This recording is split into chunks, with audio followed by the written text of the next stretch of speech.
ပါတယ်တင်တို့တငယ်ချင်းတွေပိတ်ရက်ကလောမှာ staycation နေဖို့ချောင်းနေကြပါပြီအတူနေမဲ့တငယ်ချင်းတွေကိုအခုပဲ mention ခေါ်လိုက်ပါစီကံနံပါတ်3ကိုမဖြစ်မနေလိုက်နာပါစီကံနံပါတ်1အိယာဝင်ခံနေတိုင်းကြာမှအရေးအတွက်ကိုတေချာမှတ်ထားပါစီကံနံပါတ်2ညားလေကောင်ကြီးအမောင်တဲကနေ၄ယောက်မြောက်မိန်းကလေးတန်နဲ့ရည်တန်းချရင်မီလုံးဝမဖွင့်ပါနဲ့မျက်စိမိတ်ပြီးသားဆက်အိပ်ပါစီကံနံပါတ်3အဖွဲတွေကတယောက်ယောက်ကအပြင်ထွက်သွားရင်သူ့ကိုပြန်မရှာပါနဲ့သူပြန်ဝင်လာတဲ့အခါသူ့ရဲ့အတန်နဲ့တန်သားနဲ့အချီတွေကအရင်လိုဟုတ်မဟုတ်အရင်ဆုံးအကဲခတ်ပါမဟုတ်ဘူးဆိုရင်သူ့ကိုအနာကံမခံပါနဲ့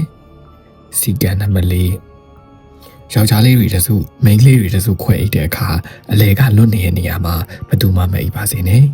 အဲ့ဒီနေရာကညဘက်ဆိုရင်တင်းတို့ခွဲထဲမှာမပါတဲ့အခြားဧည့်သည်တွေဝင်လဲတတ်တဲ့နေရာပါစီကံနံပါတ်5ညဘက်အတန်တွေစတိုက်ကြနေရရင်တင်းတို့ကိုအမှားမနေစေခြင်းလို့ပါအဲ့နေရာကနေချက်ချင်းထွက်ပါ